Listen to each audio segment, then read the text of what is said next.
మా తండ్రి, నీ దయ సంకల్ప వాత్సల్యత ప్రేమను బట్టి నీకు వందనాలు. మరొకసారి మమ్మల్ని ప్రేమించి ఈ ఆధ్యాత్మికమైన జీవితంలో కొన్ని విషయాల గురించి మేము మాట్లాడుతున్నాం. ఒక విలువైన పాఠాన్ని గురించి మేము నేర్చుకోవాలని ఆశపడుతున్నాం. దేవా, ఆశగల ప్రాణాన్ని మీరు తృప్తిపరచండి, సహాయం దయచండి. ఒక్క మాట కూడా నా నోటి ద్వారా రాకుండా నీ పరిశుద్ధాత్మ వరంతో సంఘానికి మాకు అవసరమైన వర్తమానాన్ని సిద్ధపరిచి నీ సన్నిధిలో బలముగా వాడబడే కృపా సమృద్ధిని అనుగ్రహించమని యేసు నామములో అడుగుచున్నాము తండ్రి, ఆమేన్. దేవునికి స్తోత్రం, హల్లెలూయా. ఓకే, మంచిది. ఈరోజు చెప్పే పాఠం మీకు తెలియదని నాకు బాగా అర్థమవుతుంది. ఎందుకంటే వాక్య పరిజ్ఞానంలో మీ యొక్క స్థితి ఏంటన్నది నడిపిస్తున్న మాకైనా బోధిస్తున్న బోధకులకైనా మ్యాక్సిమం తెలుస్తుంది. ఎందుకంటే కంటిన్యూయింగ్ ఇక్కడ ఉంటాం కాబట్టి తెలుస్తుంది. వేరే సంఘానికి వెళ్తే వాళ్ళ యొక్క పరిజ్ఞానం అనేది ఎంతో మనం గ్రహించలేం. ఒక విద్యార్థి దగ్గర అదే పనిగా మనం కూర్చున్నాం అనుకో, ఆ విద్యార్థి యొక్క స్ట్రెంత్ ఎంతో తెలిసిపోతుంది. అలాగే ఇక్కడికి నేను వచ్చిన తర్వాత చాలాసార్లు గ్రహిస్తూ ఉంటాను. వాళ్ళ యొక్క స్ట్రెంత్ ఎంతో ఏంటన్నది తెలుసుకుంటూ వాళ్ళ వాక్యంలో నడిపించాలని మ్యాక్సిమం కోరుకుంటూ ఉంటాను. నా అలవాటు ఏంటంటే, నేను ప్రసంగం మామూలుగా ఏంటంటే ప్రసంగికుల్లా చెప్పడానికి ఇష్టపడను. ఏదో అలా అనేది ఒక స్టోరీ తీసుకుంటాను, ఆ స్టోరీ అర్థవంతంగా చెప్పి ఆ స్టోరీలో ఈ పాఠం నేర్చుకుందాం అనే విషయాన్ని చెప్తాను. నేను ప్రసంగికుడిగా ఎప్పుడు ఇష్టపడను. నాకు ఎప్పుడు ఏంటంటే, నాకు బాగా ఇష్టమైంది ఏంటంటే బైబిల్ నేర్పించాలి అనేది మాత్రమే కోరిక. ప్రసంగం చేసి ప్రజల ముందు మెప్పు పొందాలి అని మాత్రం ఎప్పుడు అనుకోను. ఎందుకంటే ప్రసంగం కన్నా కొద్ది రోజులకు వాక్యం ఏమైపోద్దని చెప్పాడు దేవుడు, కొరువైపోద్దని చెప్పాడు. అంటే బైబిల్ లేకపోయినా మనం బైబిల్ని బోధించే వ్యక్తులుగా ఉంటే ఏనాటికైనా మనం ఏమవుతాం, బోధించే వ్యక్తులుగా మారుతాం. కాబట్టి బైబిల్ నేర్చుకోవడానికి ప్రయత్నించండి. అంతే తప్ప ప్రసంగం చేసి ప్రసంగంలో మిమ్మల్ని మెప్పించాలంటే చాలా విషయాలు మెప్పించవచ్చు. ఏదో ఒక స్టోరీ తీసుకుని గట్టిగా అరిచేసి అది ఇది అని చెప్పి చేయడం చాలా ఈజీ. కానీ ప్రసంగం అయిపోయిన తర్వాత ప్రసంగంలా మనం జీవించాలంటే చాలా కష్టం. కానీ అలా జీవించడానికి మనం ఏం చేయాలి, ప్రయత్నించాలి. ఈరోజు ఒక ప్రాముఖ్యమైన పాఠం, దావీదు అక్క సెరూయా కోసం మీకు పరిచయం చేస్తాను. ఎవరండి? దావీదు అక్క సెరూయా జీవితం. తెలుసా? సెరూయా అనే పేరు ఎప్పుడైనా విన్నారా? విన్నామని చెప్పండి, లేకపోతే లేదని చెప్పండి. విన్నారండి? వినలేదు. నాకు తెలుసు. సెరూయా బైబిల్ గ్రంథంలో మనకు సహజంగా కనిపించే వ్యక్తులు చాలామంది ఉంటారు. కానీ బైబిల్ గ్రంథంలో కనబడని మరుగైపోయిన వ్యక్తులు చాలామంది ఉన్నారు. ఈ రాత్రి మనం నేర్చుకునే ప్రసంగ ధ్యానాంశం సెరూయా యొక్క జీవితం. ఎవరండి? సెరూయా కాదు, సెరూయా. ఎవరండి? సెరూయా. దావీదుకి అక్క ఉందండి, మాకు తెలియదండి అని మీరు అనొచ్చు. దావీదుకి అక్క ఉందా లేదా? ఉంది. చెల్లి ఉందా లేదా? ఉంది. దావీదు సంతానం అంటే యెష్షయి యొక్క కుమారులు ఎంతమంది? అమ్మాయి ఎంతమంది? మొన్నే మీకు పరిచయం చేసి వదిలేసి వెళ్ళిపోయాను నేను. ఎంతమంది?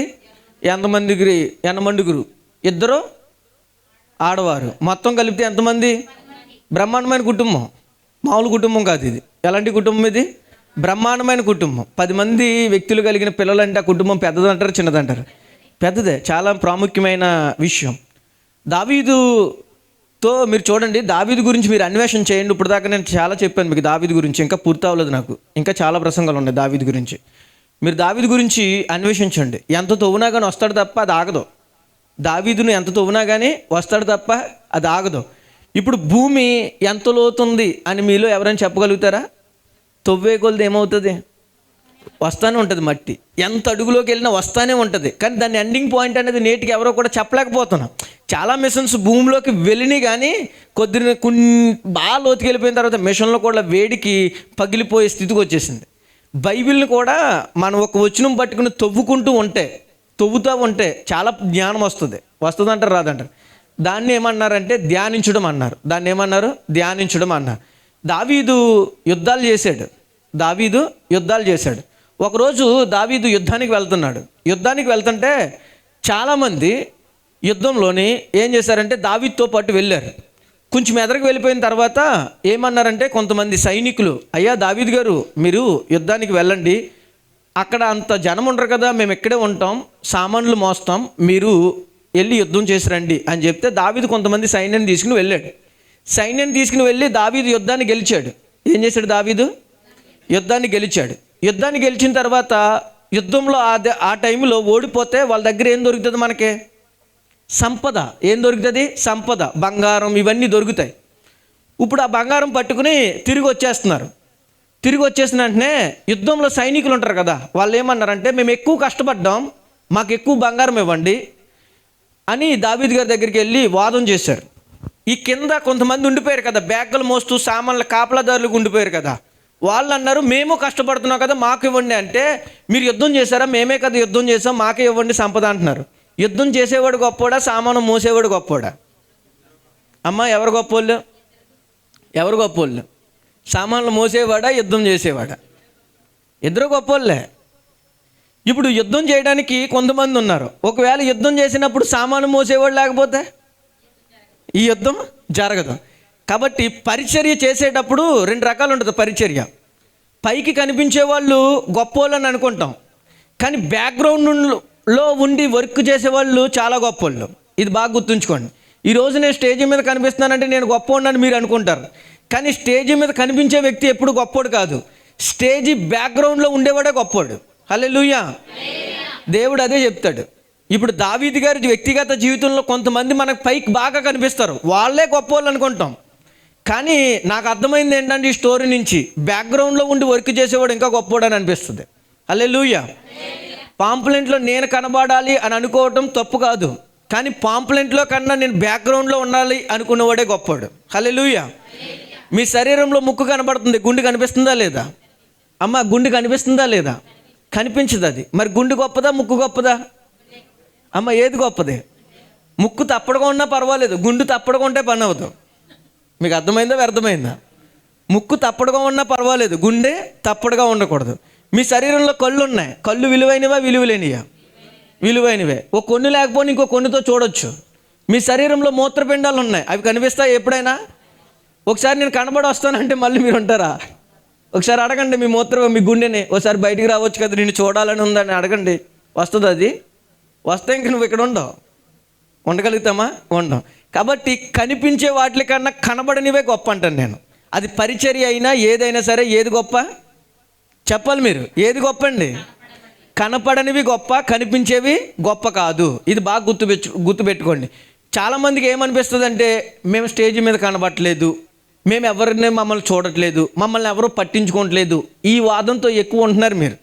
అయితే అది పెద్ద విషయం కాదు, ప్రజలకు కనిపించేది పెద్ద విషయం కాదు. పైకి కనిపించే దాన్ని ఏమన్నారంటే ఆడంబరం అన్నారు. రీసెంట్గా మీకు ఒక స్టోరీ చెప్పాను. దృశ్సిల్ల తన అందమే తనకి ఏమైపోయింది? శాపం అయిపోయింది. తన అందమే తనకి ఏమైపోయింది? శాపం అయిపోయింది. అది దృశ్సిల్ల స్టోరీలో మనం నేర్చుకున్నాం. ఈరోజు మనం ఒక స్త్రీ కోసం ధ్యానిస్తున్నాం. అదేంటండి ఈ మధ్యలో మీరు పురుషుల కోసం చెప్పట్లేదు అని అనుకోవచ్చు. మీకు అందరికీ ఏంటంటే స్త్రీకి ఎంత ప్రాముఖ్యత ఉందో పురుషుడికి కూడా అంతే ప్రాముఖ్యత ఉంది.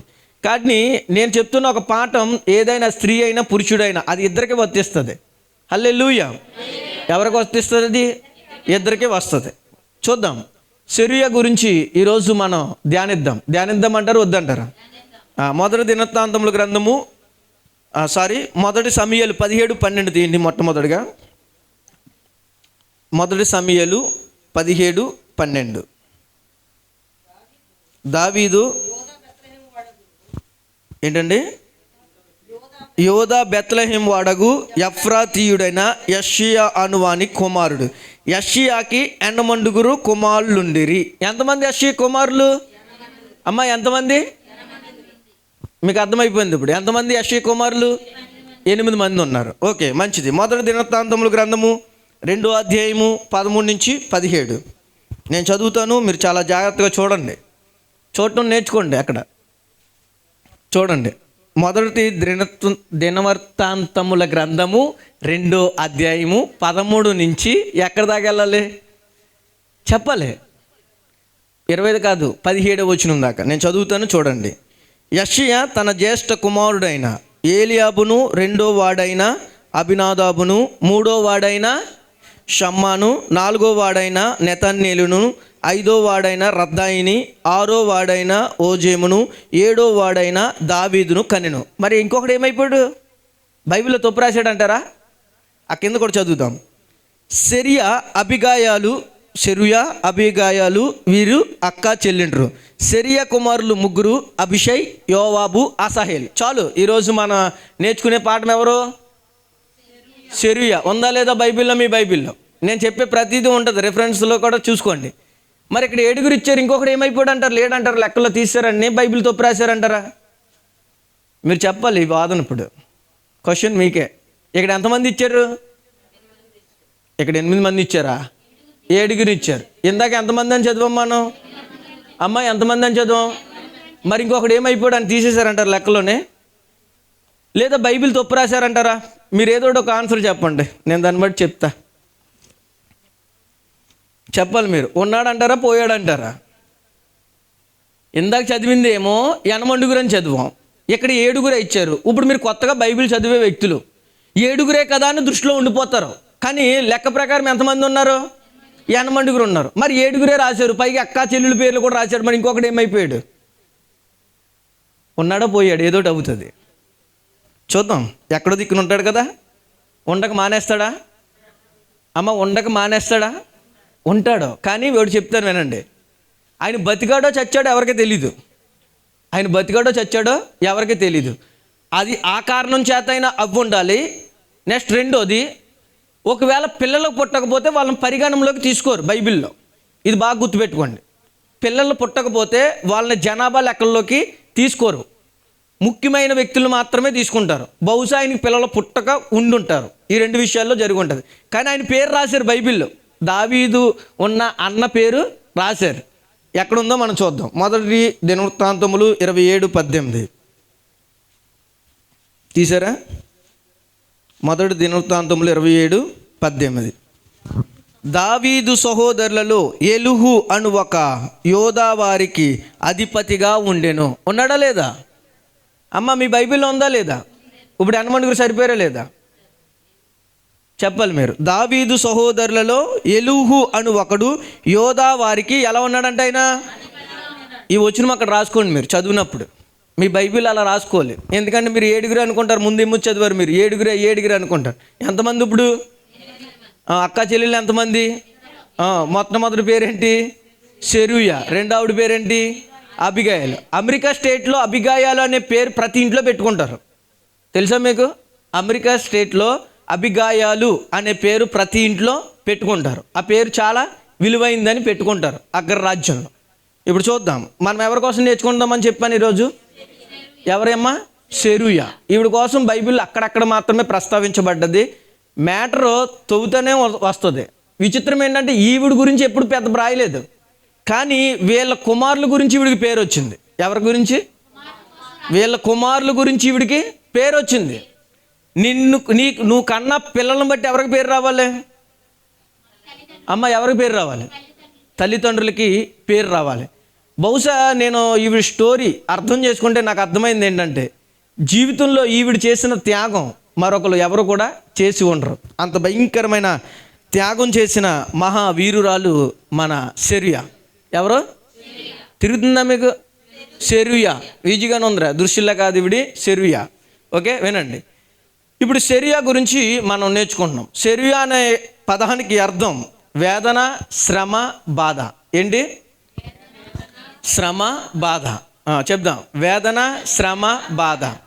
ఇప్పుడు అందుకనే చెప్తున్నాను, నిజంగా ఈ పేరుకు తగ్గ జీవితం ఈవిడికి ఉందనుకున్నాడు. జీవితంలో ఈవిడ పడే వేదన కానీ, శ్రమ కానీ, బాధ కానీ ఎవరికి రాలేదు. అంత భయంకరమైన వేదనలో, అంత భయంకరమైన బాధలో, అంత భయంకరమైన శ్రమలో అనుభవించింది. మీ అందరూ గులాబీ పువ్వు తెలుసా? అమ్మ గులాబీ పువ్వు తెలుసా? గులాబీ చెట్టుకి ఏముంటాయి? గులాబీ చెట్టుకు ముళ్ళు ఉంటేనే గులాబీ పువ్వుకి అందం. అంటే అదేంటి? ముళ్ళు దేనికి సూచన? బాధ, శ్రమకి సూచన. కానీ ఆ బాధలో పుష్పం ఉద్భవించింది అనుకో, అది ఏమవుతుంది? అందంగా కనిపిస్తుంది. నీ జీవితంలో, నా జీవితంలో కూడా శ్రమ అనుమతించాడు అనుకో దేవుడు, అది మనం తట్టుకున్నాం అనుకో, నువ్వు కూడా గులాబీ పువ్వు లాంటి దానివి. హల్లెలూయా. మీకు అర్థమైంది? వ్యర్థమైంది? గులాబీ పువ్వు తెలుసు మీ అందరికీ. ఫ్లవర్, రోజ్ అంటారు కదా. గులాబీ పువ్వు అంత అందంగా ఉండడానికి కారణం ఏంటంటే ముళ్ళు కారణం. దానికి ముళ్ళు ఉంటేనే అందం, ముళ్ళు లేకపోతే దానికి అందం లేదు. నీ జీవితంలోనైనా, నా జీవితంలోనైనా శ్రమ అనేది ఉంటేనే మన జీవితం ఏంటో ఇతరులకు అర్థమవుతుంది, మనమేంటో ఇతరులకు అర్థమవుతుంది, ఎలా జీవించాలనేది తెలుస్తూ ఉంటుంది. కాబట్టి ఈ సెరూయా జీవితాన్ని మనం చాలా బాగా ధ్యానించాలి. సిరియా లాంటి వ్యక్తులుగా మీరుంటే, సిరియాలాగా మీరు మీ పిల్లల్ని త్యాగం చేస్తే ఏనాటికైనా ఆవిళ్ళ మీరు పైకి వస్తారు. ఒకటి గుర్తుంచుకోండి, మీరు ఇప్పుడు మీ పిల్లోడిని మీరు అడుగుతారు. పిల్లోడిని అడిగినప్పుడు మీరు ఎవరు అబ్బాయి అంటారు, కానీ ఎవరో తల్లి పేరు చెప్తారా అదో తండ్రి పేరు చెప్తారు? ఎక్కువ చెప్పాలి. ఎవరి పేరు చెప్తారు? తండ్రి పేరే చెప్తారు. కానీ ఇక్కడ చూడండి, సిరియా కుమారులు అని చెప్పాడు. యాక్చువల్లీ వాళ్ళ హస్బెండ్ పేరు చెప్పాలిగా. అర్థమైందా మీకు? మీ బైబిల్ ఏమని ప్రస్తావించాడు చూడండి. అక్కడ 16వ వచనం, సిరియా అబిగాయాలు వీరు అక్క చెల్లెండ్రు. సిరియా కుమారులు ముగ్గురు, అభిషై, యోవాబు, అసాహేలు. అమ్మ ప్రస్తావించడం మీ బైబిల్లో సిరియా కుమారులు ఎంతమంది అంట? ముగ్గురు. వాళ్ళు యాక్చువల్ మరి తండ్రి పేరు చెప్పాలిగా. ఇక్కడ తల్లి పేరు ఎందుకు చెప్పారు? వినాలి. నా క్వశ్చన్ మీకు అర్థమైందా? తండ్రి పేరు చెప్పాలి. ఇప్పుడు మీరు ఎవరు పిల్లలని మీ అబ్బాయిని అడుగుతారు, వెంటనే ఏం చెప్తారు వాళ్ళు? తండ్రి పేరు పలానా వ్యక్తి అండి అని చెప్తారు. ఇప్పుడు నాకే రేపు పొద్దున్న పిల్లలు పుట్టారు, మా ఆవిడ పేరు ఎవరైనా చెప్తారు? ఎక్కువ చెప్తారా? ఇంకా పిల్లలు కంగారు పడకండి. చెప్తారా? చెప్పరు. ఎవరి కుమారుడు అంటే మా నాన్నగారు పాస్టర్ గారు అండి, మధుబాబు గారు వాళ్ళ కుమారుడు అని చెప్తాడు మా అబ్బాయి ఉంటే. అవునా కాదంటారా? మీకైనా అంతే, మీ యొక్క హస్బెండ్ పేరు చెప్తారు. కానీ ఇక్కడ తల్లిని పోల్చాడంటే ఈవిడ గొప్పదని నేను అనుకుంటున్నాను. మరి ఎందుకే ఆయన ఏమై ఉంటాడంటారు? చెప్పాలి. అది క్వశ్చనే కదా. ఇన్ని క్వశ్చన్లు మాకెందుకంటే అని అడుగుతారు. మరి అదే ధ్యానించడం అంటే. ఆయన ఏమై ఉంటాడంటారు? చెప్పాలి. ఏమై ఉంటాడంటారు? మనం ఆలోచించే విధానంలో మ్యాక్సిమం వెళ్ళిపో ఉంటాడో, లేకపోతే ఎవరితోనైనా ఉండి ఉంటాడో, లేకపోతే పోయి ఉంటాడో. ఈ మూడే కదా మనకు వచ్చే డౌట్లు. ఏమైందంటే ఒకరోజు సిరియా భర్త సిరియాని పిలిచి అడిగాడంట, సిరియా నీకు నేను కావాలా నీ తమ్ముడు కావాలని అడిగాడంట. ఏమని? నేను కావాలా నీ తమ్ముడు కావాలా అన్నాడంట. తమ్ముడు అంటే ఎవరు ఇప్పుడు? అమ్మ తమ్ముడు అంటే ఎవరు? దావీదు. సిరియా భర్త అడుగుతున్నాడు. ఈ క్వశ్చన్ ఆవిడకి వేశారు. ఇప్పుడు సిరియా ఎలా రియాక్ట్ అవుతుంది? చెప్పాలి మీరు. సిరియా ఎలా రియాక్ట్ అవుతుంది? నువ్వే కావాలి అని అంటదా, దావీదు కావాలని అంటదా? సహజంగా ఏమంటది? హస్బెండే కావాలని అంటది. కానీ సిరియా అలాగ అనలేదు. ఎందుకో తెలుసా? తన తమ్ముడు యొక్క మేలు కోరుకుంది ఆవిడ. తమ్ముడు యొక్క మేలు కోరుకుంది. మేలు కోరుకుంది కాబట్టే దావీదు ఏ రోజుకైనా రాజు అవుతాడు, వాళ్ళ దగ్గర నా కుమారులు ఉంటే సరిపోద్ది అని పోల్చుకుంది. ఆ దావీదును మీరు దేవుడి కింద పోల్చుకోవాలి ఈరోజు. హల్లెలూయా. ఇప్పుడు సిరియా నుంచి ఏమన్నారంటే వాళ్ళ హస్బెండ్ ఆ క్వశ్చన్ అడిగిన వెంటనే సిరియా అందంట, నాకు నువ్వు వద్దు, నా తమ్ముడే కావాలని చెప్పి అన్నదంట. వెంటనే సిరియా భర్త వదిలిపెట్టేశాడు. ఏం చేశాడు? వెంటనే వదిలిపెట్టేశాడు. ఇప్పుడు చెప్పండి, మొట్టమొదటి వీడికి బాగా శ్రమ, బాధ, వేదన కాదంటారా? చాలా. ఇప్పుడు భర్త లేకపోతే ఆవిడ పరిస్థితి ఏంటన్నది మీకు తెలుసు. కొంతమంది అనుభవించారు ఆ విధానం. ఇప్పుడు అదే పరిస్థితి ఇప్పుడు సిరియాకి వచ్చింది. నీకు నేను కావాలా, ఇప్పుడు ఆవిడ కావాలా అనేది. తమ్ముడు కావాలని అడిగితే ఎవరు కావాలని చెప్పాడు? తమ్ముడే కావాలని చెప్పారు. ఇదే క్వశ్చన్ నేను మన ఉద్యోగం విషయంలో మా మేడం అడిగింది. నేను మార్నింగ్ షిఫ్ట్ అయితే వస్తాను, ఈవినింగ్ షిఫ్ట్ అయితే రాను అని అడిగినాను. ఎగ్జాక్ట్లీ మా మేడం క్వశ్చన్ ఏమేసిందో తెలుసా? నీకు దేవుడు కావాలా లేకపోతే ఉద్యోగం కావాలా, నువ్వు ఎందుకు వచ్చావు ఇక్కడికి అని అడిగింది. నేనేమని ఉంటాను? అమ్మ ఏమని ఉంటాను? దేవుడే కావాలి అని ఉంటాను. నేను అంటేనే అన్నాను, నీకు మేడం మీరు ఏదైనా పర్వాలేదు, కానీ నాకు ఎవరు కావాలి? నా దేవుడే కావాలని చెప్పాను. ఓకే కలాస్ అన్నారు అన్నది, అంతే అయిపోయింది. ఇంక జీవితం ఏమైపోయింది జీవితం? ఆ రోజుతో శూన్యం అయిపోయింది అంటారా? శూన్యం ఎప్పుడు అవ్వదు. హల్లెలూయా. జీవితం శూన్యం ఎప్పుడు అవ్వదు. ఆలస్యం అవుతుందేమో కానీ అమృతంలాగా చేస్తూ ఉంటాడు. నేను అదే చెప్పాను. గులాబీ పువ్వుకి ఏముంటే అందం? అది ముళ్ళు ఉంటేనే అందం. క్రైస్తవుడికి శ్రమ ఉంటేనే అందం. అది నేను చెప్పేది. అదే భక్తి, అదే విధానంలో నాకు అర్థమైంది. అప్పుడు నేను ధ్యానిస్తూ ఉంటే ఎదురవుతున్న ఒక మంచి ప్రశ్న ఎవరంటే సిరియా. ఎవరమ్మా? సిరియా అనే పదానికి అర్థం ఏంటి? బాధ, శ్రమ, వేదన, ఈ మూడు కలిగి ఉన్న క్యారెక్టర్ ఈవిడి సిరియా. కాబట్టి ఇప్పుడు దావీదు గారు యెషయా యొక్క కుమారులు ఎంతమంది మొత్తం? ఎంతమంది అక్క చెల్లెళ్ళు? మొత్తం ఎంతమంది టోటల్? అట్టే పెట్టుకోండి. మళ్ళీ ఎప్పుడైనా ఎవరైనా అడిగితే మీరు ఏడుగురు అని చూపించారు కాక. చాలామంది ఏంటంటే సరిగ్గా చదవరు. అది బోధిస్తున్న సేవకులు కూడా తవ్వాలంటున్నాను నేను. అందుకనే ఏది పడితే అందుకనే చెప్పుకుని ఇక్కడ రెఫరెన్స్ 7 అని చెప్పేసి 7వ వర్డ్ దావీదు అని చెప్పుకుంటే అయిపోయాయి. ఇక్కడ మీకు ఎక్కడ తెలుస్తుంది? చదవవు కదా మనం. కాబట్టి మనం ఎప్పుడు రీసెర్చ్ చేయడానికి ప్రయత్నించాలి. రీసెర్చ్ చేస్తేనే మనకి కలుగుతుంది. అయితే ఇప్పుడు జరుగుతున్న విషయం, మొట్టమొదటి పాయింట్, షరియకి దేవుని భక్తి, దేశభక్తి కలిగిన స్త్రీ. ఏంటి? దేవుని భక్తి, దేశభక్తి కలిగిన స్త్రీ. ఈవిడికి ఒకటి ఉంది. ఏంటి? దేవుని భక్తి ఉంది, దేశభక్తి ఉంది. దేశభక్తి ఉంది కాబట్టి యెరూషలేము పట్టణానికి తన 3 కుమారులను ఏం చేసింది? త్యాగం చేసింది. ఏం చేసిందండి?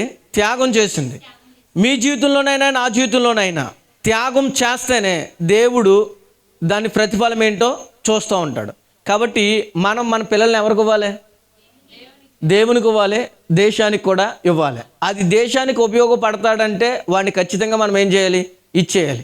దేశభక్తి అంటే ఇంకోటి. దేశభక్తి కోసం నేనేం చేయాలని మీరు అడగొచ్చు. దేశభక్తి కోసం మీరు ఏం చేయగలొద్దు. ఏం చేయమన్నాడు దేవుడు? ఏం చేయమన్నాడు? నువ్వు ఈ దేశాన్ని క్షేమం కోరి ఖచ్చితంగా మనందరం ఏం చేయమన్నాడు? ప్రార్థన చేయమని చెప్పాడు. కాబట్టి దేశం కోసం మనం ఖచ్చితంగా ప్రార్థన చేయాలి. కాబట్టి షరియా బాధ, వేదన, శ్రమ. ఇప్పుడు షరియా యొక్క క్యారెక్టర్ తెలియాలంటే మనం ఎవరిని జ్ఞాపకం చేసుకోవాలి? ఇప్పుడు దావీదు గారిని. ఓకే, నెక్స్ట్ ఇక్కడ షరియా యొక్క పిల్లలు అన్నాడు కదా. ఎవరెవరల్లో? అబీషై, యోవాబు, అసాహేలు. అబీషై, యోవాబు, అసాహేల్. ఈ 3 క్యారెక్టర్ల గురించి చెప్తా ఉంటే 3 ప్రసంగాలు అవుతాయి. ఎన్ని ప్రసంగాలు అవుతాయి? 3 ప్రసంగాలు. దావీదు ఏ యుద్ధానికైనా వెళ్ళాడు అంటే దాని వెనకాల 3 ఉన్నారు. నేను చాలాసార్లు చెప్తున్నాను, వినండి. దావీదు ఏ యుద్ధానికైనా వెళ్ళాడంటే దాని వెనకాల ఎవరున్నారు? 3 ఉన్నారు. కాబట్టి ఈ షరియా ఎప్పుడు కనబడదు. ఇప్పుడు మొన్న మనకి యానివర్సరీ జరిగింది. యానివర్సరీలో నేను ఒక్కనే పని చేశానా? అందరూ పని చేస్తే ఏమైంది? చెప్పాలి. అందరూ పని చేస్తేనే యానివర్సరీ జరిగింది. ఇప్పుడు స్టేజీ మీద కనిపించేవాడు ఎవడో? నేను. కనబడలేని వ్యక్తులు ఎవరో? మీరు. కాదంటారా? మీకోసమే చెప్తున్నానండి, పొగుడుతున్నాను ఈరోజు. స్టేజీ మీద కనబడే వ్యక్తి ఎవరో? నేను. కనబడిన వ్యక్తులు ఎవరో? మీరు. పనిచేసింది ఎవరు అసలు? యాక్చువల్లీ మీరు. కానీ కనిపించింది ఎవరో? నేను. అది చెప్తున్నాను నేను. షరియా జీవితంలో కూడా జరిగింది ఏంటంటే, షరియా ఎప్పుడు నేను పబ్లిక్ అవ్వాలని ఎప్పుడు బయటికి రాలేదు. తన వెనకాల నుండి తన కుమారులకి యుద్ధం నేర్పింది. ఏం నేర్పింది? యుద్ధం నేర్పింది. ఒరే ఇలా చేయాలి, ఇలా చేయాలి, ఇలా చేయాలని చెప్పి వెనకాల నుంచి నడిపించింది. మీరు కూడా మీ పిల్లల్ని వెనకాల నుండి ప్రోత్సహించాలి దేవుని పనికి. అంతే తప్ప మీరే గేదె గుడ్డిదైనట్టు మొత్తం తిరిగి తిరిగి నేను కనపడాలని ఒక వాదన నేర్చుకున్నారనుకో, నువ్వు కనిపిస్తాడు కనపడడానికి ఎప్పటికీ. ఎవడో? కుమారులు. కాబట్టి ఎవరు కనబడాలి? ఆవిడలాంటి త్యాగం నీకు ఉండాలంటున్నాను నేను. అది దేశభక్తి, దేవుని భక్తి 2 ఉన్నాయి కాబట్టే షరియా అనేది చాలా విలువైంది. మీకు అర్థం అవ్వట్లేదు అని అనుకుంటున్నాను. అర్థమవుతుందా? చదువుతున్నాం, కొంచెం వస్తుంది. ఆవిడ గురించి కంగారు పడకండి. ఇప్పుడు తీద్దాం. ఎవరి గురించి చూద్దాం ముందు? అబీషై. ఎవరండి? అబీషై అనే పేరుకు అర్థం ఏంటంటే బహుమానాన్ని మించినవాడు. అబీషై అంటే పేరుకి అర్థం ఏంటి? బహుమానాన్ని మించినవాడు. అబీషై అనే పేరుకి అర్థం ఏంటి? బహుమానాన్ని మించినవాడు. అసాహేలు అనే పేరుకు అర్థం ఏంటంటే యెహోవాయే నా తండ్రి. ఏంటి? ఇవి పేరుకి అర్థం, క్యారెక్టర్కి అర్థం. అది బాగా నేర్చుకోండి. మీ పేరు కూడా ఒక అర్థం ఉంటుంది. నన్ను అడగమాకండి, నేను చెప్పను, తర్వాత మీరు ఫీల్ అవుతారు. ఓకే. యోవాబు అనే పేరుకి అర్థం ఏంటి? యెహోవాయే నా తండ్రి. నెక్స్ట్ 3వది అసాహేలు అనే పేరుకి అర్థం ఏంటి? దేవుడే చేశాడు. అసాహేలు అనే పేరుకి అర్థం ఏంటి? దేవుడే చేశాడు. మొట్టమొదటి అబీషై అంటే ఏంటి? బహుమానాన్ని పొందినవాడు. 2వది యోవాబు అంటే యెహోవాయే నా తండ్రి. అసాహేలు అంటే దేవుడే. ఈ 3 పేర్లకి అర్థాలు. ఇప్పుడు మొట్టమొదటి మనం అబీషైని గోతులోని తీస్తా ఉంటే దాని వెనకాల క్యారెక్టర్ ఎవరు ఉంటుంది? చెప్పాలి. షరియా. చెప్పాలి మీరు. షరియా ఉంటుంది. నెక్స్ట్ అసాహేల్ని బయటికి తీస్తే ఎవరు వస్తుంది? ఇప్పుడు షరియా వస్తుంది. నెక్స్ట్ యోవాబు బయటికి తీస్తే ఎవరు వస్తారు? షరియా వస్తారు. ఇప్పుడు అది కూడా బేతేలు సంఘ కాపరి అంటే ఎవరు వస్తారు? నేను వస్తాను. ప్రజలు ఎవరంటే ఎవరు వస్తారు? మీరు వస్తారు. ఇప్పుడు నేను కనబడుతున్నాను, మీరు కనబడట్లేదు. కాబట్టి ఈరోజు మీరు ఏం చేయాలి? ఇప్పుడు ఏం చేయాలి? మీరు అందరూనే కనబడాలి. అంటే షరియా క్యారెక్టర్లా ఉంటే మీరు కనబడతారు ఏనాటికైనా. ఎందుకంటే పరిశుద్ధ గ్రంథంలో చాలామంది కనుమరుగైపోయారు. వాళ్ళు ఎప్పుడు బ్యాక్గ్రౌండ్లో ఉన్నారు తప్ప పైకి ఎప్పుడూ కూడా కనపడలేదు. కానీ పరిశుద్ధాత్మ దేవుడు వాళ్ళకంటూ ఒక విలువ ఇచ్చాడు. ఇది బాగా గుర్తుపెట్టుకోండి. ఇచ్చాడో ఇవ్వలేదు? నూరు తెరండమ్మా. ఇచ్చాడు. మనకు కూడా దేవుడు ఏం చేస్తాడు? అమ్మ ఇస్తాడు. ఎవడా? ఇస్తాడు. ఏదో రోజున ఖచ్చితంగా దేవుడు నిన్ను గుర్తిస్తాడో అది ఎప్పుడు ఎవరికి కూడా కనబడదు. కనబడకుండా ఉండడం మంచిది. కనబడ్డం మనకు ప్రమాదాలు ఎదురవుతాయి. కాదంటారా? మీరు అందరూ అనుకుంటున్నారు ఇప్పుడు నేను కనబడాలి అని అనుకుంటారు. స్టేజీ మీద ఎక్కడం పెద్ద సంబరం కాదు. స్టేజీ మీద ఎక్కేసిన తర్వాత బ్యాక్గ్రౌండ్లో మన బతుకు పోలేదనుకో తుబుక్కుమని ఉమ్మేస్తారు రోడ్డు మీద. ఇది మాత్రం బాగా తెలుసుకోండి. నేను అందుకనే ప్రతి క్షణం ప్రతి నిమిషం ఇప్పుడు స్టేజీ మీద కనిపిస్తున్నాను కాబట్టి స్టేజీ కింద కూడా చాలా జాగ్రత్తగా బతకాలి అనేది ఎందుకు భయం వేస్తుందంటే రాలిచ్చింగ్ కొడతాడు. నీకు చప్పట్లు కొట్టేవాడు నీకు ఏం చేస్తాడు? ఇప్పుడు రాలిచ్చిన కొట్టేస్తారు. ఎందుకంటే నీ మీద వాడికి ఏమొచ్చింది? ద్వేషం, అసూయ, కక్ష వస్తుంది. ఇది బాగా గుర్తుపెట్టుకోవాలి. మనం ఎప్పుడు కనబడకుండా ఉండటమే మంచిది. కనబడ్డామా ఆ రాడే మనం ఏదైనా మిస్టేక్ చేస్తే ఏం చేస్తారు? కొడతారు. ఇప్పుడు మీ అందరికి బాగా అర్థం అవ్వాలంటే నేను చాలా ప్రసంగాలు చెప్పాను, పాపం కోసం భయంకరంగా చెప్పాను. నేను రేపు పొద్దున్న పాపం చేస్తాను, మీ అందరికీ న్యాచురల్గా కనబడతాను పాపం చేస్తూ. అప్పుడు ఏం చేస్తారు మీరు? పాపం ఇన్ని ప్రసంగాలు చెప్పారు పాస్టర్ గారు, పాపం ఏదో చేశారని అంటారా? అస్సలు అనరు. మీరే కదా ఎవరు అనరు భూమి మీద ఉన్నవాడు. ఏం చేస్తారో తెలుసా? ప్రసంగం చేశాడా, ఈడంతేంటో చూద్దామని చెప్పి ఒక్క బూది కాదు ఇంకా వరసెట్టా ఏం చేస్తారు మీరు? కాదండి, ఇది అంతే. శరియా ఇప్పుడు కనబడలేదు. శరియా కనబడకపోయినా శరియా యొక్క జీవితాన్ని పరిశుద్ధాత్మ దేవుడు రాశాడంటే అది చాలా విలువైంది. చూద్దాం. మొట్టమొదటిది అభిషేక్ గురించి నేర్చుకుందాం. యోవాబు గురించి మనం నేర్చుకుందాం. మొదటి దినవృత్తాంతముల గ్రంథము 11వ అధ్యాయము. మొదటి దినవృత్తాంతముల గ్రంథము 11వ అధ్యాయము 6వ వచనం చూడండి. ఎవడు మొదట యోబశీలను హతము చేయునో వాడు ముఖ్యుడను సైన్యాధిపతి యొగునని దావీదు సెలవీయగా, సెరూయా కుమారుడైన యోవాబు అందరికంటే ముందుగా ఎక్కి ఆ ఆధిపత్యమును పొందేను. చూడండి, ఇప్పుడు నేను మీకు ఒక స్టోరీ చెప్తాను. ఇందులోని మీరు ఇంచుమించు 3వ అధ్యాయం నుంచి 3వ వచనం నుంచి చదివితే ఆ స్టోరీ ఏంటన్నది మీకు అర్థమవుతుంది. దావీదు ఒకసారి రాజు అయ్యాడు. దావీదు ఏమైపోయాడు? రాజు అయ్యాడు. రాజు అయిపోయిన తర్వాత ఆయన ఇజ్రాయెల్ పట్టణానికి వెళ్తున్నాడు. ఎక్కడికి వెళ్తున్నాడు? ఆయన ఇజ్రాయెల్ పట్టణానికి వెళ్తున్నాడు. ఇజ్రాయెల్ పట్టణానికి వెళ్తుంటే అక్కడ ఆయన్ని కొంతమంది అడ్డగించారు. ఎవరల్లో? ఎబూసీలు. ఎవరండి వాళ్ళు? ఎబూసీలు అనేవాళ్ళు దావీదుని ఏం చేశారు? మీరు అందులో కదా ఇక్కడ చూడండి, మీకు అర్థమవుతుంది చదివితేనే. ఎబూసీలు అనేవారు దావీదుని ఏం చేశారు? అడ్డగించారు. అప్పుడు దావీదుని అడ్డగిస్తే దావీదు ఒక మాట అన్నాడు. ఏమని చెప్పాడు తెలుసా? ఎవడో యెబూసీయుల్ని మొట్టమొదటగా హతము చేస్తాడో వాడు సైన్యములకు అధిపతి అవుతాడు అని ఒక స్టేట్మెంట్ ఇచ్చాడు. ఏం చేశాడు? స్టేట్మెంట్ ఇచ్చాడు. ఇప్పుడు వెంటనే అక్కడ చాలామంది ఉన్నారు యుద్ధం చేసేవాళ్ళు. ఈ యెబూసీయుల్ని అడ్డు వెళ్ళి వాళ్ళని తరిమినోడు ఎవరో తెలుసా? ఎవరల్లో? యోవాబు. అందుకనే యోవాబు ఏమైపోయాడంటే దావీదు సైన్యానికి సైన్యాధిపతి అయ్యాడు. చూడండి, మొట్టమొదటి కుమారుడు ఏమయ్యాడు? ఇప్పుడు సైన్యాధిపతి అయ్యాడు. దావీదు సైన్యానికి సైన్యాధిపతి అయ్యాడంటే ఆయన గొప్పోడా కాదా? దావీదుకి ఏమవుతాడు? యోవాబు ఏమవుతాడు? మేనమామ. ఎవరు? ఈయన మేనల్డ్ అవుతాడు. ఆయనేమో మేనమామ. ఇప్పుడు మేనమామకి ఏం చేశాడు? ఇప్పుడు ఏం చేశాడంటే అక్కడ ఆపేస్తుంటే యెబూసీయుల్ని వాళ్ళ మీద యుద్ధం చేసి సైన్యములో సైన్యాధిపతిగా గెలిచాడు. కాబట్టి సెరూయా పుట్టిన మొట్టమొదటి కుమారుడు ఏమయ్యాడు? దావీదు సైన్యానికి సైన్యాధిపతి అయ్యాడు. దేవుని బిడ్డలు మన పిల్లలు కూడా ఉన్నతమైన స్థాయిలో ఉండాలంటే ప్రతి యుద్ధాన్ని జయించాలి. హల్లెలూయా. యుద్ధాన్ని జయించాలంటే మీరు వాళ్ళ కత్తి ఇచ్చి నేర్పే యుద్ధం కాదు. ఈ కత్తి లాంటి వాక్యాన్ని మీరు నేర్పించారనుకో, మీ పిల్లలు కూడా దేవుని సన్నిధిలో ఒక ప్రాముఖ్యమైన పాత్రగా వాడబడతారు. వాళ్ళు ఉద్యోగం విషయంలో అయినా లేకపోతే వాళ్ళు చేసే ఏ పనిలోనైనా వాళ్ళ నైపుణ్యత కలిగి వ్యక్తులుగా ఉంటారు. అంటే సెరూయా లాగా మనం ఏం చేయాలి? పిల్లల్ని పెంచాలి. చిన్నప్పుడే అటువంటి ఇప్పుడు భర్త వదిలేసినా కానీ చిన్నప్పుడే క్యారెక్టర్తో పెంచింది కాబట్టి సెరూయా పిల్లోడు ఏమయ్యాడు? ఇప్పుడు దావీదు సైన్యానికి అధిపతి అయ్యాడు. అంటే ఇప్పుడు దావీదుని టచ్ చేయాలంటే ఎవరిని టచ్ చేయాలి? ముందు ఎవరిని టచ్ చేయాలి? యోవాబుని టచ్ చేయాలి. యోవాబు అనే పేరుకి అర్థం ఏం చెప్పాను? యెహోవాయే నా తండ్రి అని చెప్పాడు. అంటే దావీదుకి యోవాబు ఎలా ఉన్నాడు? ఇప్పుడు తండ్రిగా ఉన్నాడు. అంటే కూడా వాళ్ళని ఎత్తాడా? వాళ్ళనే ఉన్నాడు. చూడండి, ఒక రాజుగారి దగ్గర సైన్యాధిపతి అయ్యాడంటే ఆయన అంత గొప్ప లెక్క. ఇప్పుడు మీరు కోయిట్ రాజు దగ్గర సెక్రటరీ అనుకో, మీరు భూమి మీద ఉంటారా? అసలు ఉండరు. మామూలుగా నార్మల్లో 150 దినాలకే మీరు రెచ్చిపోతుంటే ప్రార్థనలు మానేసి ఇంకా ఆయన లాభం మనకు ఉందనుకో అస్సలు భూమి మీద ఆగుతామా? ఆగం. ఇప్పుడు దావీదు సైన్యాధిపతికి ఏమయ్యాడు? ఇప్పుడు ఈయన సైన్యానికి సైన్యాధిపతి అయ్యాడు. ప్రముఖమైన పాత్రలు ఉన్నాడా లేదా? సిరియా కనపడ్డది ఎప్పుడైనా? కానీ చూడండి కింద బైబిల్లో పరిశుద్ధాత్ముడు ఏం చేశాడు చూడండి, ఎంత బాగా రాశాడు అక్కడ. ఏం చెప్పాడు అక్కడ అమ్మ? ఏం చెప్పాడు కింద? సిరియా కుమారుడైన యోవాబు అందరికంటే ముందు ఎక్కి ఆధిపత్యము పొందాను. తండ్రి పేరు ప్రస్తావన రావట్లేదు ఇక్కడ. ఎవరి పేరు వస్తుంది? తల్లి పేరు ప్రస్తావన వస్తుంది. ఎవరిని బట్టి ఆ ఘనత వచ్చింది? అది తల్లిని బట్టి. అలా పెంచింది పిల్లల్ని. నువ్వు ఎలా పెంచుతున్నావు? నువ్వు ఎలా ఉంటా వాళ్ళు కూడా, నువ్వు ఎలా ఉంటా వాళ్ళు కూడా, నువ్వేం చేస్తా వాళ్ళు కూడా తదాస్తు అన్నట్టు ఉంటుంది. ఇంక ఇది ఇంకా తప్పదు. ఇంకా నిన్ను బట్టే నీ పిల్లలు నేర్చుకుంటారు.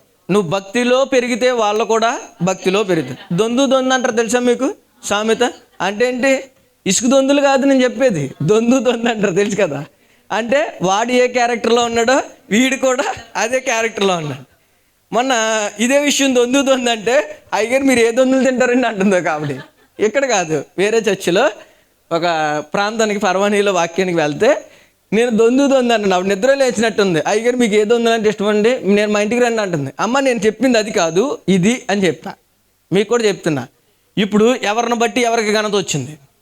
తల్లిని బట్టి.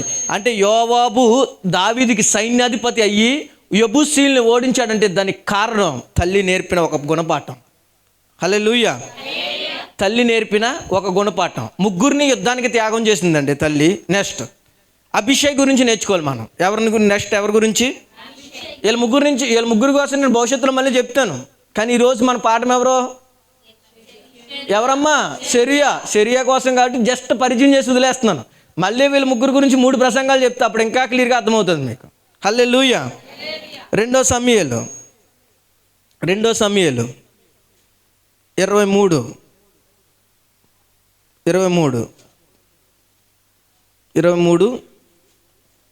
18 19 వచనాలు నేను చదువుతాను చూడండి. 2 సమూయేలు 23 18 19 చూడండి.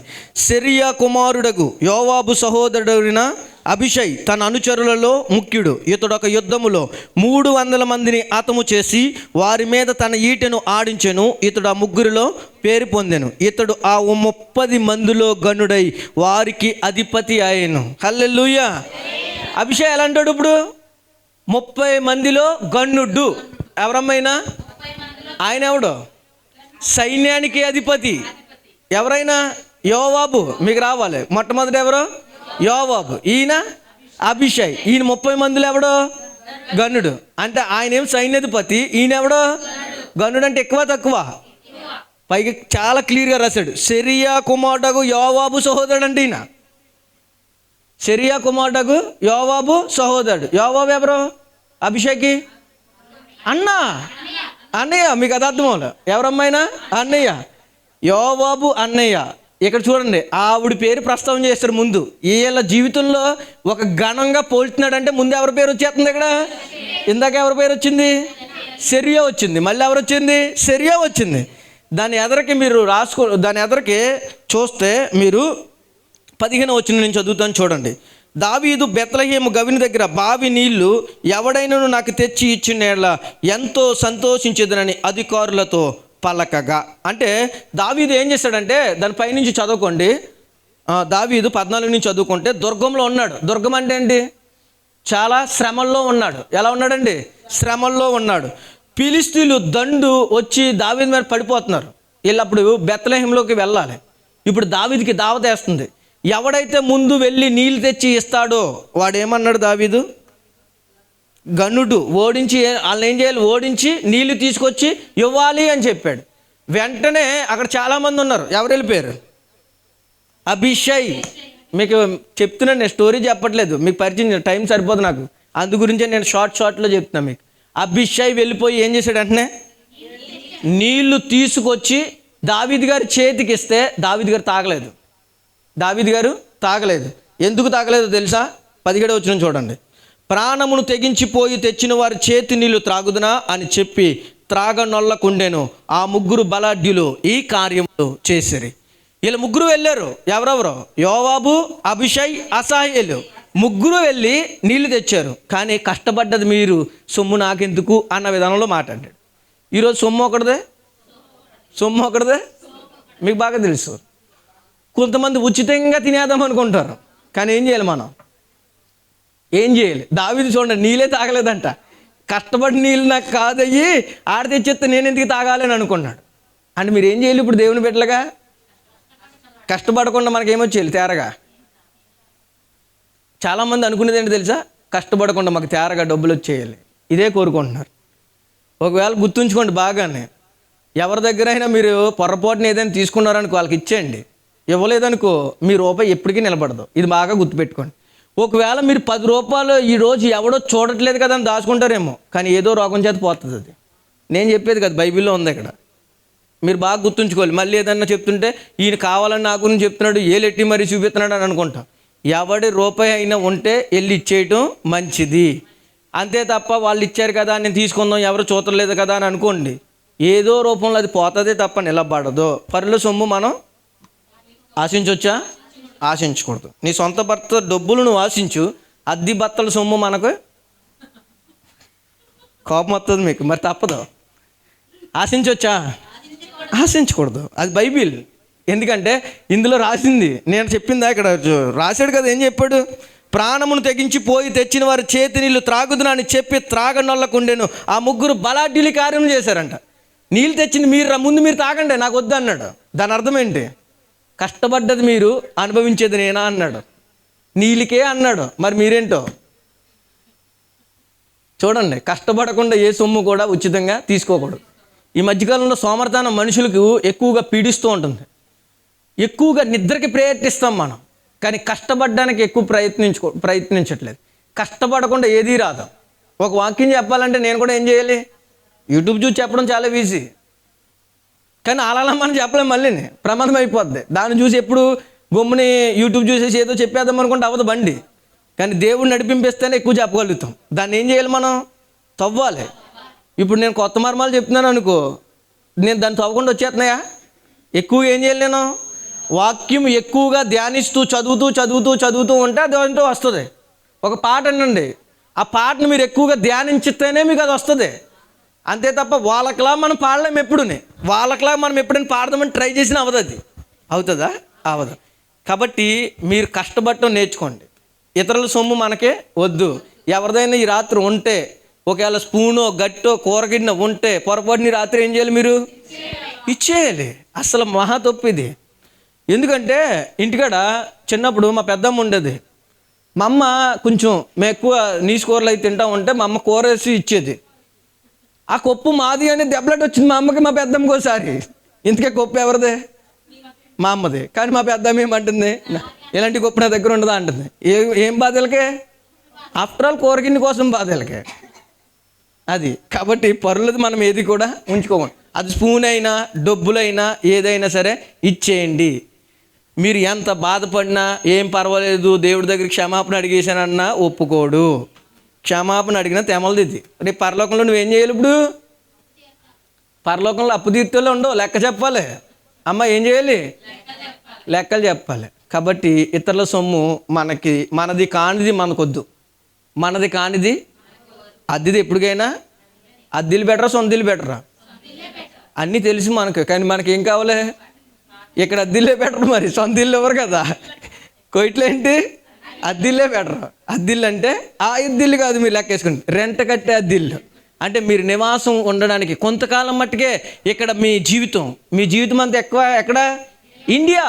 కాబట్టి మీకు శాశ్వతమైన నివాసం అక్కడ ఉంది. దానికోసమే మీ పరితపించాలి తప్ప దీన్ని స్వాధీనం చేసుకోవాలని ఆర్ఎస్ మీద దెబ్బలాడెట్టారనుకో ఖాళీ చేయమంటాడండి. చేయమంటాడు. ఇది కూడా అంతే. మీకు బాగా అర్థమవుతుంది అనుకున్నాను. అభిషేక్ కోసం నీళ్ళు తెచ్చిన దావీదు గారు ఏమన్నాడు? తాగనన్నాడు. చూడండి, మొట్టమొదటి కొడుకు దావీదు ఏంటి? సైన్యాధిపతి. యోవాబు ఎవరండి?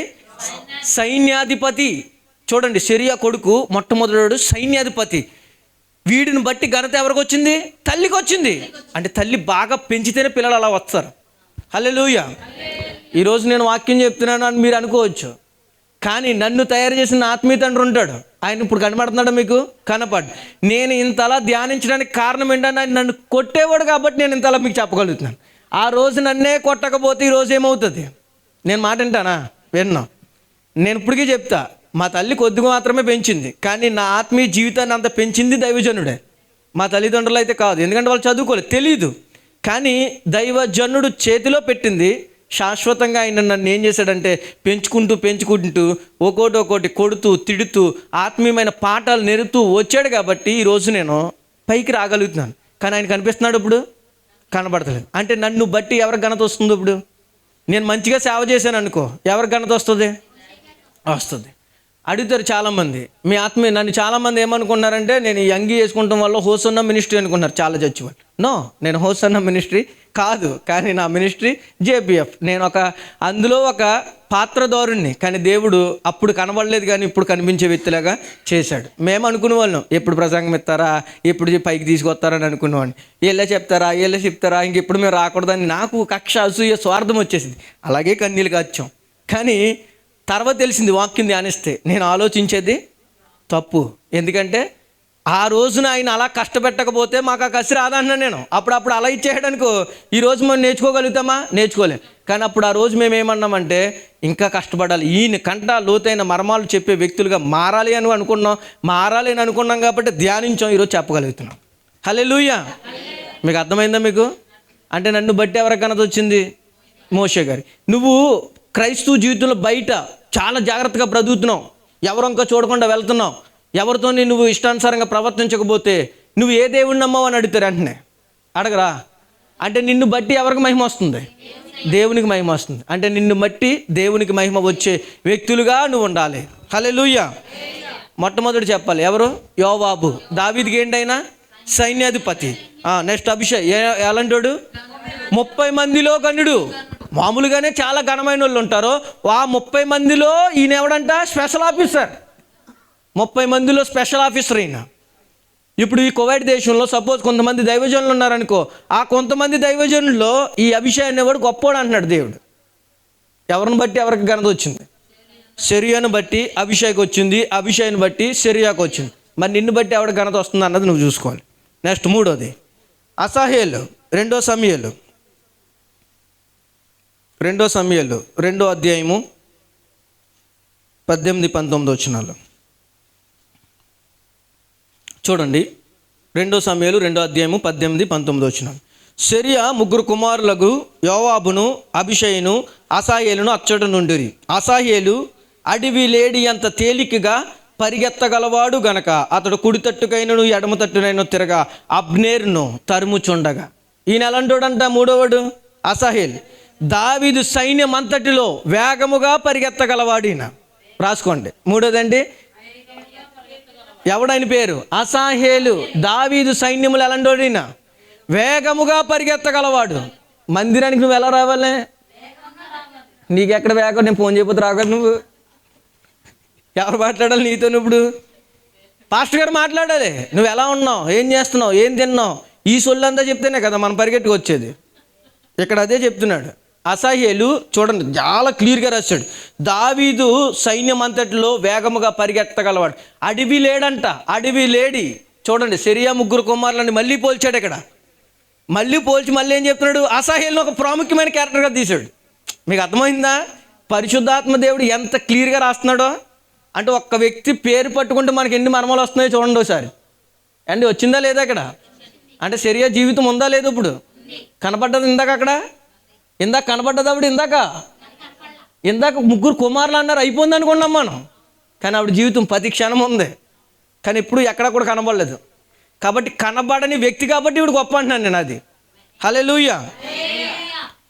అసాహేలు దావీదు సైన్యం అంతటిలో వేగముగా పరిగెత్తవాళ్ళు. ఎవడైనా శత్రువు ఉంటే ఆ శత్రువుని వెంబడించేదాకా నిద్రపోయాడు. ఎవడైనా శత్రువు ఉంటే ఆ శత్రువుని చంపేదాకా ఏం చేయడినా? నిద్రపోడు. మరి నువ్వు కూడా ఒక శత్రువు ఉంటాడు. కొన్ని శత్రువులు ఉంటారు. అంటే ఇప్పుడు ఏం చేయాలి? నీతో మాట్లాడిన శత్రువు అంటే కొట్టుకుని వెళ్ళిపోలా? మీకు అలాగ అర్థమవుతుంది. నిన్ను వల్ల నీ పొరుగు వాడిని ప్రేమించమంటే మొన్న స్కిట్లో చెప్పాడు కదా, అమ్మాయిని ప్రేమిస్తున్నానండి అని అంటున్నాడు కదా. ఆ ప్రేమ కాదు నేను చెప్పేది. ఇప్పుడు అసహ్యులు పరిగెత్తగలడం అంటే పాపం నిన్ను వెంబడిస్తూ వస్తుంది, దాన్ని నువ్వేం చేయకూడదు.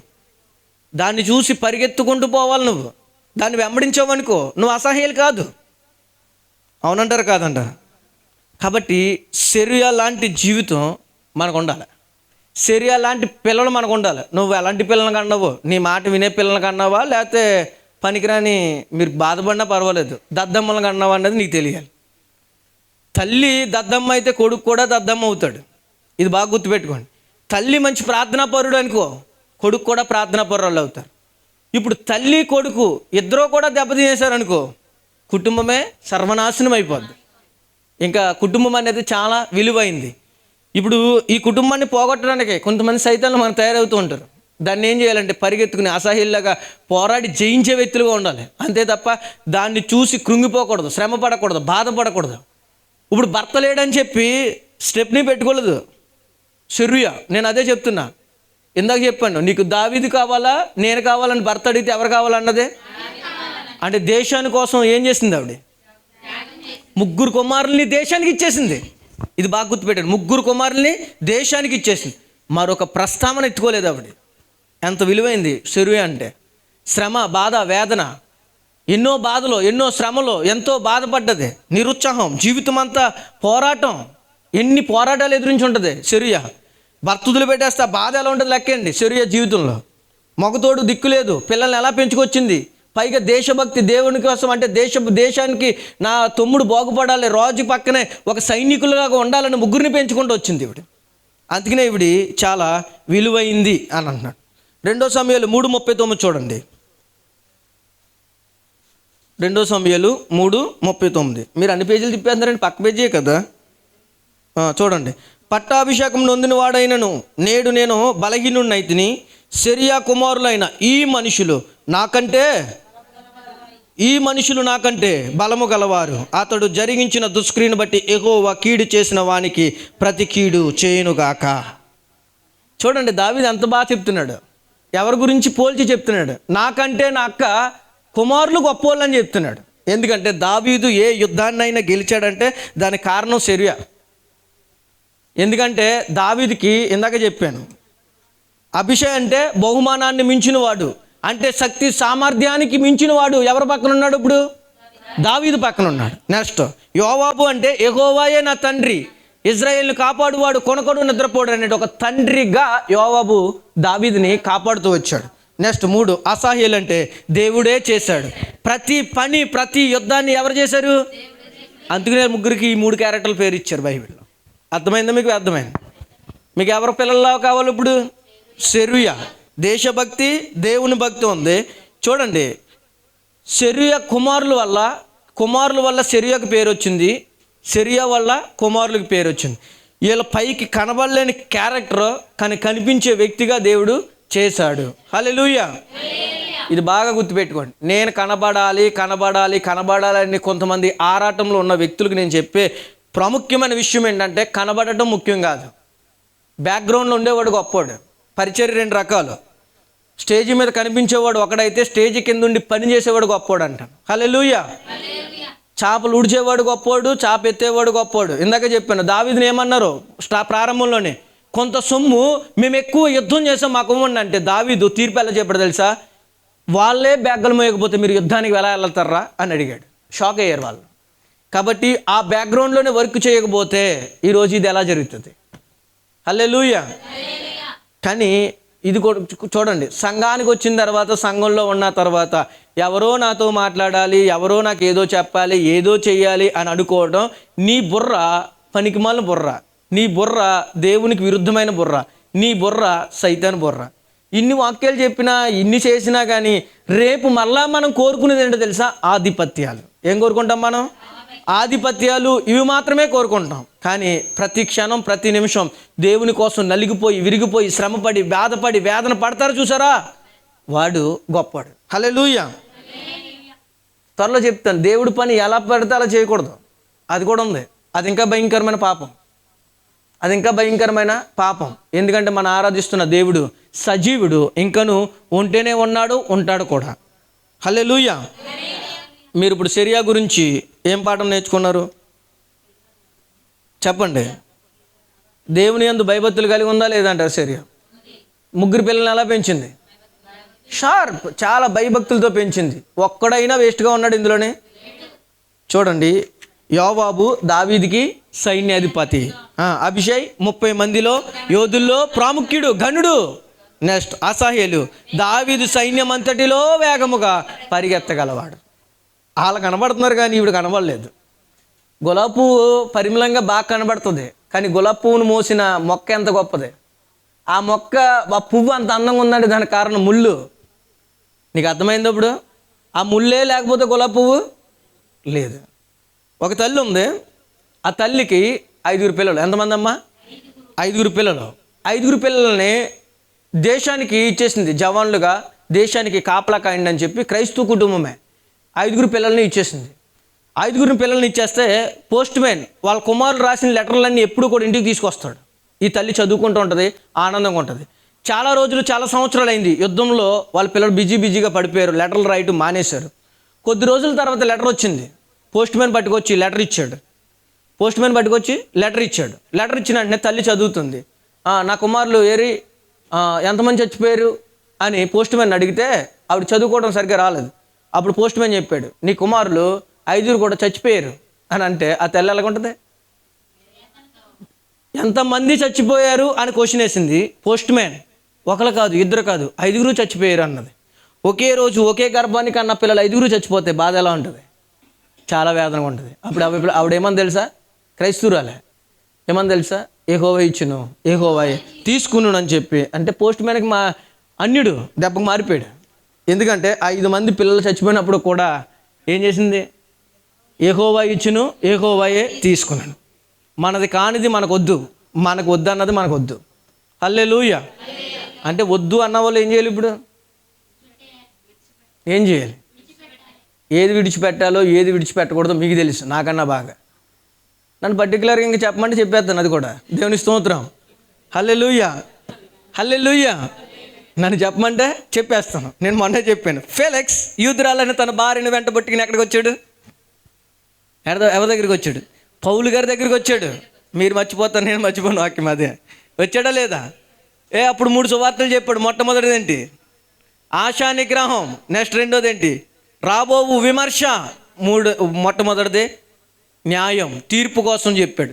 న్యాయం, నీతి, రాబోవు విమర్శ, ఆశా నిగ్రహం. ఈ 3 కోసం చెప్తాను. ఇప్పుడు వెళ్ళు, నాకు సమయం అయినప్పుడు పిలుస్తాను అన్నాడు. ఇప్పటికి పిలవలేదు. తర్వాత ఏమైపోయింది? దృశ్యంలో ఏమైపోయింది? చచ్చిపోయింది. ఆ పాఠం ద్వారా మనం అది నేర్చుకున్నాం. ఈ పాఠం ద్వారా మనం ఏం నేర్చుకున్నాం? ఒక తల్లి తన కుమారుల్ని ఏ విధంగా దేవునికి ఉపయోగపడేలా పెంచిందో మనం కూడా మన బిడ్డల్ని అలా పెంచాలి. మనది కానిది మనకు వద్దు. మనము ఏదైతే సంపాదించుకోవాలని ఆరాటపడి, ఆశపడి, ఆశయంతో ఎదురు చూస్తున్నామో అవన్నీ కూడా పక్కన పెట్టి దేవునితో లీనమైతే అది ప్రాముఖ్యమైన జీవితం, అది విలువైన జీవితం. అలా కాకుండా మన ఇష్టానుసారంగా మనం ఉంటే నీది కానిది నీకు ఎప్పుడు కూడా దక్కదు. కాబట్టి ఈ పాఠం నుంచి మీరు నేర్చుకునేది ఏంటంటే, ఎవరి దగ్గరైనా అక్రమంగా, ఎవరి దగ్గరైనా ఏదైనా తీసుకుంటే ప్రభు దగ్గర క్షమాపణ అడిగి వాళ్ళ సొమ్ము వాళ్ళకి ఇచ్చేయండి. అది ఏ విధము చేతనైనా, పాప బంధకాల చేత అయినా, ఏదైనా సరే దేవుడు నీకు కలిగిన తర్వాత నువ్వు ఇచ్చేయటం చాలా మంచిది. ఒకళ్ళ ఉసురు మనకే, ఒకళ్ళ ఏడుపు మనకే. చెప్పట్లేదు మీరేం తీసుకున్నారు ఎవరి దగ్గరైనా? భయం ఎందుకు? చెప్పండి. ఒకళ్ళ ఉసురు మనకే, ఒకళ్ళ ఏడుపు మనకే తగలకూడదు. అస్సలు తగలకూడదు అంటే బైబిల్ని పాటిస్తున్నాం మనం, దీన్ని పాటించాం. లేదనుకో రేపు ఖచ్చితంగా ఇక్కడ వదిలేయచ్చు. ప్రాముఖ్యంగా చెప్తున్నాను కదా, సిర్రియా ఎవరికే కనబడలేదు, బ్యాక్గ్రౌండ్లో వర్క్ చేసింది. పరిశుద్ధాత్ముడు ఎన్నిసార్లు రాయించాడు ఆవిడ గురించి? ఇంకా చాలా దిక్కులు ఉంది ఆవిడ. నేను 3 చెప్పాను మీకు, చాలా దిక్కులు ఉంది. చూడండి, ఎవరిని బట్టి ఎవరికి ఘనత వచ్చింది. దావీదు చెప్తున్నాడు, వీళ్ళందరికంటే నాకంటే గనులు వాళ్ళు 3 అని చెప్పాడు. 3 కుమారులకు అందే, కింగ్ లాంటి వాళ్ళకి అందే. నువ్వు ఎలాంటి వాళ్ళకి అన్నా జ్ఞాపకం చేసుకో. నీ కుమారుడు నీ మాట వినకపోతే, నీ పిల్లలు నీ మాట వినకపోతే ఏంటి అనేది చూసుకోండి. ఈరోజు నేను సంఘానికి వచ్చాను, కొంతమంది కన్నాను. నేను కన్నలేని బిడ్డలు కొంతమంది ఆత్మీయ దగ్గర, తండ్రి దగ్గర మీరు కూడా చాలామంది బాప్తీసాలు తీసుకున్నారు, మిమ్మల్ని కన్నారు. మరి మిమ్మల్ని కన్నా ఆత్మీయ తండ్రి ఇప్పుడు అడుగుతాడు మిమ్మల్ని, నీ పిల్లలు ఎలా ఉన్నారంటే, ఒకటి సన్నాసి, ఒకటి అడ్డగాడితో, ఒకటి ఎలా చేస్తున్నాడు అలా చేస్తున్నాడు అంటే ఎలా ఉంటుంది? అది అమ్మ ఎలా ఉంటుంది? బాధగా ఉంటుంది. ఈరోజు మందిరానికి వస్తున్నారు, బేతేలు ప్రార్థనా మందిరం దైవజనుడు ఎవరండి అంటే చిన్నపిల్లడండి, 3 అడుగులు ఉంటాడండి, మధుబాబండి అంటే పర్వాలేదు, గొప్ప దైవజనుడే. మరి నువ్వెలాంటాడు? ఏం నేర్చుకున్నావు నువ్వు ఆయన దగ్గర పాఠం? గొప్ప మర్మాలు చెప్తారండి, బాగా లోతైన విషయాలు చెప్తున్నారండి, చెప్తే సుఖమేంటి? మారాల్సింది ఎవరు? ఎవరు? నాకు మాత్రం 100కి 100 వేస్తున్నారు మీరు మార్కులు. నేను అదే చెప్తున్నా, నాకు 100 కాదు, నీకు 100 రావాలి ముందు. మరి ఎన్ని వస్తాయి? నుంచుందాం మరి పొద్దున్న ఎక్కడ సిగ్నల్ పాయింట్ కూడా నుంచుందాం, ఓట్ల ఎలక్షన్ పెడదాం, ఎవరెవరో మీకు ఈ అబ్బాయిలు ఎంత మార్కులు వేస్తారో, నీ క్యారెక్టర్ ఏంటో అని ఎలక్షన్ పెడితే నీకు ఎన్ని వస్తాయి? ఒక రెడ్డింగ్తో నీకు గురించి మంచిగా రాస్తారో చెడ్డుగా రాస్తారో పెట్టిలో తీసి చదవాలి. ఇక్కడ ఒకసారి పోటీ పెడతాను మందిరంలో, పలానా వ్యక్తి గురించి ఒక క్యారెక్టర్ గురించి నువ్వు రాసుకురావని అంటే ఎలా రాసుకొస్తారో లెక్కేయండి. అంతేనా? ఈ క్యారెక్టర్ నుంచి అదే నేర్చుకోవాలి మనం. హల్లెలూయా. అటు బాధపడండి, నో ప్రాబ్లం. కానీ వాక్యాన్ని ఎప్పుడు కూడా తీసుకునే విధంగా తీసుకుంటే మంచిది, తీసుకోకుండా విధంగా తీసుకుంటే ప్రమాదం. మనది కానిది మాట్లాడరేంటండి? మనది కానిది ఇన్ని చెప్పినా కూడా రేపు మామూలే, ఏసు రక్తమే జయము తెలిసిపోతుంది. డైరీ ఉంది. ఈ మధ్యలో ఆయన అన్నారు కదా లోకేష్ గారు, నా దగ్గర డైరీ ఉందని. నా దగ్గర కూడా ఉంది బ్లూ డైరీ. నేను వెళ్ళినప్పుడు మొత్తం అన్ని గోడ మీద అంటించి వెళ్ళిపోతాను ప్రభు చిత్తం అయితే. ఆ రోజున మీకు తెలుస్తుంది నేను ఎవరి గురించి ఏం తెలుసుకున్నాను అని. నేను తెలుస్తుంది అంటారా? తెలుస్తుంది. కాబట్టి ఇప్పుడైనా పరిశుద్ధాత్మ దేవుడు మన కోసం మంచిగా రాయాలని మీరు ఏం చేయాలి? శరీరలాగా ఉండాలి. ఎవరిలాగా ఉండాలి? అది శరీర ఒక పేరే. బాధ, వేదన, శ్రమ, భర్తను వదిలిపెట్టేసి పిల్లలను త్యాగం చేసి దేవుని యందు భయభక్తులు కలిగి జీవించింది. 3 పిల్లలనే దేవునికి అర్పించేసింది. దావీదు కన్నా గొప్పోళ్ళు ఎవరండి? శరీర కుమారులు. దావీదు ఈరోజు అన్ని యుద్ధాలు చేశాడంటే వాళ్ళు 3 లేకపోతే వాళ్ళు ఎక్కడ లేడు. దావీదు ప్రతి యుద్ధంలో 3 పిల్లలు ఉన్నారండి. వాళ్ళ 3 గురించి 3 క్యారెక్టర్లు చెప్తే అసలు మీరు ఇక్కడ కూర్చోరు. అది నేను చెప్పేది. ఇప్పటికైనా మన ఆత్మీయ జీవితాన్ని సరి చేసుకుని మార్చుకుని మన జీవితాన్ని మార్చుకుంటే శరీరాలు జీవిస్తే భయం భక్తి ఉంటుంది. కుటుంబాన్ని ఆ విధంగా కట్టుకోండి. కుటుంబం చాలా విలువైంది, ప్రాముఖ్యమైంది. అడ్డగాడిదలు, అడవిగాడిదలు బోల్డ్ వస్తూ ఉంటాయి మన కుటుంబాన్ని నాశనం చేయడానికి. ప్రతి దాన్ని ఎదిరించు. నువ్వు చేసే ఏ పాపం ఉందో ఆ పాపం నిన్ను, నీ పిల్లల్ని వెంబడిస్తూ ఉంటుంది. హేబేలు రక్తం, హేబేలు చచ్చిపోయాడు కానీ హేబేలు రక్తం దేవునికి మొర్ర పెడుతుంది. లేదా నువ్వు చేసే పాపం, నువ్వు ఎవరికైతే అన్యాయం చేసావో అది ఖచ్చితంగా నీ పిల్లల్ని వెంటాడకపోతే ఆ రోజున అడగండి, తగలకపోతే ఈ జీవగ్రంథమే సాక్ష్యం. ఎవరి సాక్ష్యం? నువ్వు చేసే పాపం నీ పిల్లల్ని ఖచ్చితంగా వెంటాడుతుంది. బైబిల్ నేను చెప్తున్నా. ఎందుకంటే ప్రతిదీ అలా రాశాడు, ఇందులో తూచా తప్పకుండా రాశాడు. అది మీరు ఏదన్నా ప్రమాదం వచ్చేసింది కావాలని అలా చెప్తున్నాడు, ఎలా చెప్తున్నాడు, మనుషులు విమర్శించి చెప్తున్నాడు అంటే అది మీకే, నాకేమవుదో వార్త ఈరోజు ఉంటుంది వెళ్ళిపోతుంది. ఈరోజు నా ఫ్రెండ్ మార్నింగ్ ఒక అతను చనిపోయాడు, నాకు లైటింగ్ నేర్పిన అతను, జేఎస్ఎస్ సౌండ్స్ వినోద్ కుమార్ అని స్టేటస్ పెడదాం అనుకున్నాను కానీ బాధ వచ్చి పెట్టలేదు. జంగారెడ్డి కూడా జగన్గా మీటింగ్ జరుగుతుంటే సౌండ్ వేసుకుంటాక వెళ్ళాడు. లారీలో మొత్తం 5 కుర్రోళ్ళు ఉన్నారు, స్పీడ్గా తోలుతున్నాడు. 2 సంవత్సరాలు అయింది పెళ్ళి, అంతే టప్మేలని గుద్దేశాడు. ఇందాక ఆడు ఫోటోలు పెట్టాడు, మనోడికి చూపించాను. ఆడే అన్నాడు ఎంత భయంకరమైన యాక్సిడెంట్ అన్నాడు. 2 కుమారులు చచ్చిపోయారు. ఆనందంగా వెళ్దాం అనుకున్నారు సౌండ్ సిస్టమ్ వేసుకుని. కానీ ఇంటికి ఇప్పుడు వాళ్ళ భార్య పరిస్థితి ఏంటి? 2 సంవత్సరాలు అయింది పెళ్ళి అయ్యి. సేమ్ జీవితం అలాగా ఉంటుంది. మనం ఏం చేయలేం. ప్రమాదం ఎలా ముంచుకొస్తుందో ఎలా వస్తుందో తెలియదు. కుటుంబం విలువైంది, కుటుంబం బాంధవ్యం విలువైంది. మన కుటుంబాన్ని కట్టుకుని మన పిల్లల్ని కాపాడుకుంటే మంచిది. లేదంటే మొన్న తీర్పు కోసం చెప్పంగా అలా ఉంటుంది. దేవుడు ఈ మాటలు మన వినుకుల్లో దీవించి ఆశీర్వదించి నడిపించును గాక. ఒకవేళ మీరు అలాంటి జీవితాల్లో ఏదైనా ఉంటే, ఎవరైనా కానిది ఏదైనా ఉంటే నేను అది ఇచ్చేలాగా మనసు మార్చి ప్రభు అని చిన్న ప్రార్థన చేసుకోండి. ప్రార్థన చేద్దాం. ప్రేమ కలిగిన మా దేవ, కృపగలిగిన మా తండ్రి, నీ దయా సంకల్ప వాత్సల్యత ప్రేమను బట్టి నీకు వందనాలు. శరీర యొక్క జీవితాన్ని గురించి మేము నేర్చుకున్నాం నాయన. మాది కానిది మాకు వద్దని నువ్వు వాక్యం రీతిగా సెలవిచ్చావు నాయన. శరీరాన్ని బట్టి శరీర కుమారులు మంచి జీవితాన్ని నేర్చుకున్నారు నాయన. ఇదిగో నాయన దావీదుకి సైన్యాధిపతిగా నాయన ఒక అతను ఉన్నాడు ప్రభా, 30 మంది గనుల్లో ఉన్నాడు నాయన. మరి మరొక వ్యక్తి ప్రభా ఇదిగో నాయన ప్రభా లేడీలాగా పరిగెత్తే వ్యక్తిలాగా సైన్యానికి మారాడు నాయన. తన 3 పిల్లలు ప్రభా కుటుంబానికి ఆశీర్వాదాన్ని తీసుకొచ్చారు నాయన. ఈరోజు నేను మందిరానికి వస్తున్నాను, వెళుతున్నాను ప్రభా. నా వల్ల నా కుటుంబానికి, నా పిల్లలకి శాపం తగలక ముందే నా జీవితాన్ని నేను కట్టుకుని నా ఆత్మీయ జీవితాన్ని సరి చేసుకునే కృప దయచేయండి నాయన. ఒకవేళ ఇంకనూ నేను తప్పు చేసి ప్రమాదం చేసి ఉంటే దయతో క్షమించి నీ రాజ్య వ్యాప్తిలో నమ్మకంగా వెతికి ఉండే కృప దయచేయండి. ఇంతయు బోధించిన తర్వాత కూడా ప్రభా నన్ను నేను సరి చేసుకుంటున్నాను, మిగతా వారు వాళ్ళు సరి చేసుకోవాలని ఆయన ఎవరి జీవితం వాళ్ళు సరి చేసుకునే ప్రభా శరీర అలాంటి జీవితము భాగ్యం మాకు అనుగ్రహించమని ప్రభు. ఇదిగో నాయన ప్రభా నీ పరిశుద్ధాత్మ ప్రేరేపణతో చెప్పాను నాయన. ఎవరినైనా మనసును గాయపరుచుంటే దయతో క్షమించండి నాయన. ప్రతి మనసును బంధకాలను యేసు నామంలో కట్టి కుటుంబాన్ని ఆశీర్వదించమని యేసు నామంలో అడుగుచున్నాము తండ్రి.